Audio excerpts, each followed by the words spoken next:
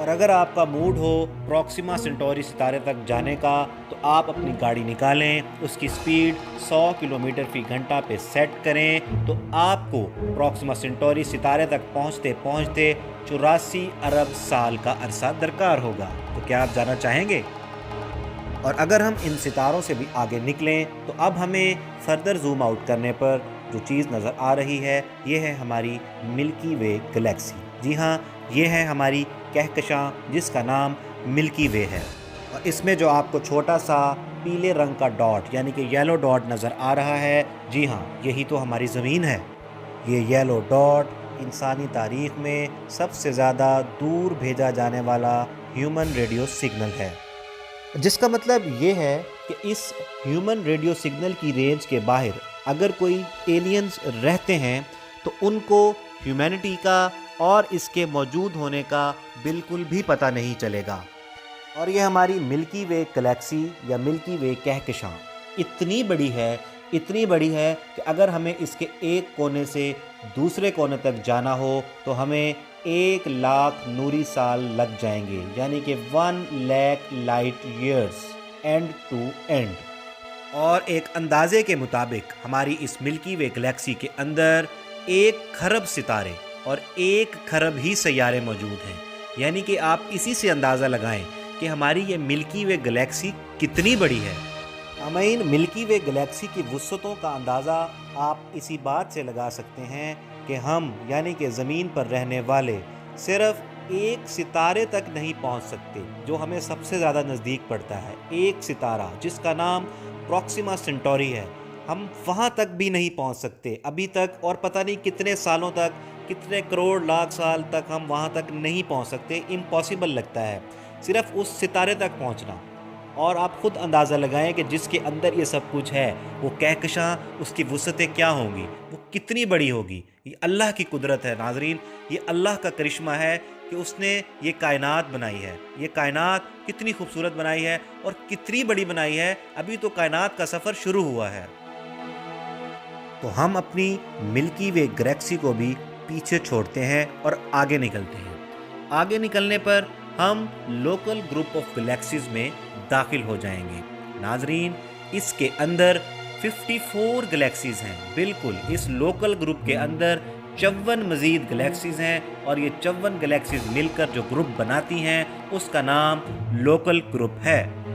اور یہ 54 کہکشاؤں کا لوکل گروپ اتنا بڑا ہے کہ اگر ہمیں اس کے ایک کونے سے دوسرے کونے تک جانا ہو تو ہمیں 10 ملین لائٹ ایئرز لگیں گے، یعنی کہ 1 کروڑ نوری سال کا عرصہ درکار ہے لوکل گروپ کے ایک کونے سے دوسرے کونے تک جانے کا۔ ہمارا سفر ابھی ختم نہیں ہوا، ہم فردر زوم آؤٹ کریں گے، ہم اس لوکل گروپ آف گلیکسیز کو بھی پیچھے چھوڑ دیں گے، اور اب ہمیں جو کلسٹر نظر آ رہا ہے اس کا نام ہے ورگو سپر کلسٹر۔ جس طرح گلیکسیز نے مل کر ایک گروپ بنایا تھا، اسی طرح بہت سارے گروپس مل کر اس کلسٹر کو بناتے ہیں جس کا نام ورگو سپر کلسٹر ہے۔ سامعین، اس کے اندر ایک چھوٹا سا نقطہ جو آپ کو نظر آ رہا ہے، جی ہاں یہی ہمارا لوکل گروپ ہے، اور اس نقطے کے اندر مزید 54 گلیکسیز ہیں، 54 کہکشائیں ہیں، جس کے اندر ایک ہماری کہکشاں ہے جس کا نام ملکی وے ہے۔ اور آپ اس کی وسعتوں کا اندازہ اسی بات سے لگا لیجئے کہ اگر ہمیں ورگو سپر کلسٹر کے ایک کونے سے دوسرے کونے تک جانا ہو تو ہمیں 110 ملین لائٹ ایئرز کا عرصہ چاہیے ہوگا، یعنی کہ 110 ملین لائٹ ایئرز۔ سفر ابھی چل رہا ہے۔ فردر زوم آؤٹ کرنے پر اب ہمیں جو چیز اسکرین پر نظر آ رہی ہے، اس کلسٹر کا نام لینیاکیا سپر کلسٹر ہے۔ اس میسو کلسٹر کے اندر ہمارا ورگو سپر کلسٹر صرف ایک ڈاٹ ہے۔ سائنسدانوں کے مطابق لینیاکیا سپر کلسٹر میں 1,00,000 سے زائد گلیکسیز موجود ہیں، اور انہی گلیکسیز کے اندر ایک ہماری گلیکسی ملکی وے بھی شامل ہے۔ لینیاکیا سپر کلسٹر اتنا بڑا ہے کہ اگر ہمیں اس کے ایک کونے سے دوسرے کونے تک جانا ہو تو ہمیں 520 ملین لائٹ ایئرز کا عرصہ درکار ہوگا۔ جی ہاں، 520 ملین لائٹ ایئرز۔ ہم اور آگے چلتے ہیں، اور اب ہم پہنچ گئے ہیں آبزرویبل یونیورس میں، یعنی کہ کائنات کا وہ حصہ جو اب تک آبزرو کیا جا چکا ہے۔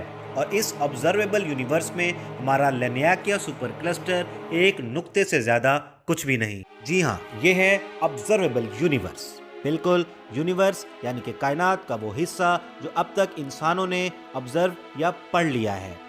سائنسدانوں کے مطابق اس آبزرویبل یونیورس میں تقریباً 2000 ارب سے بھی زیادہ گلیکسیز یا کہکشائیں موجود ہیں، اور ان گلیکسیز یا کہکشاؤں کے اندر اتنے زیادہ ستارے ہیں کہ ہماری زمین پر، ٹوٹل زمین پر ریت میں اتنے ذرات نہیں ہوں گے جتنے ان 2000 ارب گلیکسیز کے اندر ستارے ہیں۔ اور اگر ہمیں زمین سے آبزرویبل یونیورس کے کسی بھی کونے تک جانا ہے تو ہمیں 46 ارب 50 کروڑ نوری سال کا عرصہ درکار ہوگا، یعنی کہ 46 billion 50 crore light years we need to travel from Earth to any side of the observable universe۔ جس کا مطلب یہ ہے کہ ہماری ٹوٹل آبزرویبل یونیورس جو ہے، اگر ہمیں اس کے ایک کونے سے دوسرے کونے تک جانا ہو تو ہمیں 93 ارب نوری سال کا عرصہ درکار ہوگا اینڈ ٹو اینڈ، یعنی کہ 93 بلین لائٹ ایئرز ہمیں لگ جائیں گے اگر ہم ٹوٹل آبزرویبل یونیورس کے ایک کونے سے دوسرے کونے تک جانا چاہتے ہیں۔ سامعین، انسان تو پھر انسان ہے، اس ٹوٹل آبزرویبل یونیورس کے بعد بھی وہ رکا نہیں۔ اب وہ سوچتا ہے کہ اس کے بعد کیا ہے، اس کے آگے کیا ہے۔ یقین جانیے، ہم بالکل نہیں جانتے، نہ ہی سائنسدان کچھ جانتے ہیں اس بارے میں کہ اس آبزرویبل یونیورس کے باہر کیا ہے۔ سامعین، اگر آبزرویبل یونیورس کے باہر کوئی سیارے یا ستارے موجود ہیں بھی تو ان کی روشنی ابھی تک زمین پہ نہیں پہنچ سکی، اور زمین کو بنے ہوئے 4.5 ارب سال ہو چکے ہیں۔ سامعین، کچھ آبجیکٹس کی جو روشنی ہے وہ شاید زمین پر کبھی بھی نہ پہنچ سکے، کیونکہ وہ اتنے دور ہیں زمین سے، اور جیسا کہ ہم جانتے ہیں کہ ہماری خلا، ہماری کائنات ایکسپینڈ ہو رہی ہے سپیڈ آف لائٹ کی رفتار سے، جس کا مطلب یہ ہے کہ ان کی روشنی زمین پر کبھی بھی نہیں پہنچ سکتی، اور اگر پہنچتی بھی ہے تو ان کو انفینٹ اماؤنٹ آف ٹائم اور انرجی چاہیے ہوگی، جو کہ امپاسبل لگتا ہے۔ اگر ہم آگے بڑھیں اور اس آبزرویبل یونیورس سے باہر نکلنے کی کوشش کریں، اور اب ہم دیکھیں کہ پوری کائنات کے اندر جو ہماری آبزرویبل یونیورس ہے اس کی حیثیت کیا ہے۔ جی ہاں، آپ صحیح سمجھے، اس کی حیثیت ایک نقطے سے زیادہ یا ایک ریت کے ذرے سے زیادہ نہیں ہے، جس پہ انسان آج گھمنڈ کرتا ہے کہ وہ ستاروں پہ کمنڈ ڈالے گا، وہ چاند تک پہنچ گیا، وہ مریخ پہ بستیاں آباد کرے گا۔ جی ہاں، پوری کائنات کے اندر جو بھی آج تک انسان جانتا ہے اس کی اوقات ایک ذرے سے زیادہ نہیں ہے پوری کائنات کے مقابلے میں۔ اور ہم جانتے ہیں کہ مغربی سائنسدان بگ بینگ تھیوری پہ یقین رکھتے ہیں، جس کے مطابق یہ کائنات ایک بہت بڑے دھماکے کے عمل سے وجود میں آئی۔ سامعین، اگر ہم ڈاکٹر ایلن گڈ کی تھیوری آف کاسمک انفلیشن پڑھیں، جس میں اس سائنسدان نے اس کائنات کی وسعتوں کا اندازہ لگانے کی کوشش کی ہے، تو ہمیں کچھ یہ حقائق ملتے ہیں۔ ناظرین، ڈاکٹر ایلن گڈ کی تھیوری آف کاسمک انفلیشن کے مطابق جب بگ بینگ کا دھماکہ ہوا اور کائنات بننے کا عمل شروع ہو گیا، جسے کاسمک انفلیشن کہا جاتا ہے، تو ان کی ریسرچ کے مطابق جو ایکویشن انہوں نے بنائی ہے وہ کچھ اس طرح سے ہے۔ ڈاکٹر ایلن گڈ نے فرض کر لیا ہے کہ جب بگ بینگ کا دھماکہ ہونے کے بعد فوراً طور پہ پہلے سیکنڈ کا 37واں حصے کا ٹائم، یعنی کہ فوری بعد 10⁻⁻³ کر دیا انہوں نے، تو اس کا مطلب ہے کہ بالکل دھماکہ ہوتے ہی جو سائز آف دا یونیورس ہے وہ کچھ ایسے نکلے گا، یعنی کہ انفلیشن شروع ہونے سے پہلے کائنات کا جو سائز تھا وہ برابر ہو گیا اس کی عمر multiplied by speed of light, یعنی کہ روشنی کی رفتار سے۔ تو اگر ہم یہ ایکویشن سارٹ آؤٹ کرتے ہیں یا اس کو سالو کرتے ہیں تو ہمارے پاس جو کائنات کا سائز نکلتا ہے وہ ہے 150 سیکسٹیلین ٹائمز لارجر دین دا آبزرویبل یونیورس، یعنی کہ ہماری جو انٹائر یونیورس ہے وہ ہماری آبزرویبل یونیورس سے 150 سیکسٹیلین ٹائمز بڑی ہے۔ یہ ایک بہت ہی بڑا اور حیران کن نمبر ہے ناظرین، کہ ہم جو کائنات جانتے ہیں اصل میں وہ کائنات 150 سیکسٹیلین ٹائمز اس سے بڑی ہے، اور آبزرویبل یونیورس تو کھڑی نہیں ہوتی سامنے، ایک ریت کا ذرہ بھی اس سے بڑا ہے جو آبزرویبل یونیورس جس کو ہم جانتے ہیں۔ اس کی مثال میں آپ کو کچھ اس طرح سے دیتا ہوں کہ فرض کریں کہ ہماری آبزرویبل یونیورس کا سائز ایک لائٹ بلب کے برابر ہے، اور ہماری کل کائنات کا سائز اتنا بڑا ہے جتنا کہ سیارہ پلوٹو۔ تو اگر ہم اس لائٹ بلب کو اس سیارہ پلوٹو کے اوپر رکھیں تو ہمیں کچھ نہ کچھ اندازہ ہو جائے گا کہ ہماری آبزرویبل یونیورس کا سائز جو ہے وہ ہماری ٹوٹل یا انٹائر یونیورس کے سائز سے کس قدر چھوٹا ہے، جس کا مطلب یہ ہے کہ ہم جو کچھ بھی جانتے ہیں وہ اس لائٹ بلب کے اندر تک جانتے ہیں، اور اس لائٹ بلب کے باہر اگر سیارہ پلوٹو بھی موجود ہے تو ہمیں اس کے بارے میں کبھی پتہ نہیں چلے گا، کیونکہ ہماری تمام ریسرچ اور ہمارا تمام نالج جو ہے وہ آبزرویبل یونیورس کے اندر گھومتا ہے۔ اللہ پاک کی وسعتوں کا اندازہ آپ اسی بات سے لگا لیں کہ اس جدید سائنسی ٹیکنالوجی کے بعد بھی جو علم آج ہمارے پاس موجود ہے وہ کل کائنات میں ایک ریت کے ذرے سے بھی کم ہے۔ امید کرتا ہوں میری آج کی یہ کاوش آپ کو پسند آئی ہوگی، اور ایسی صورت میں پلیز میری ویڈیو کو لائک اور شیئر ضرور کیجیے گا، اور میرے چینل کو سبسکرائب بھی کیجیے گا، اور گھنٹی کا بٹن بھی دبا دیجیے گا تاکہ میری آنے والی ہر نئی ویڈیو سب سے پہلے آپ دیکھیں۔ اللہ پاک سے دعا ہے کہ وہ مجھے اور ہم سب کو اپنے حفظ و امان میں رکھیں۔ ملیں گے نیکسٹ ویڈیو میں، تب تک کے لیے اللہ نگہبان۔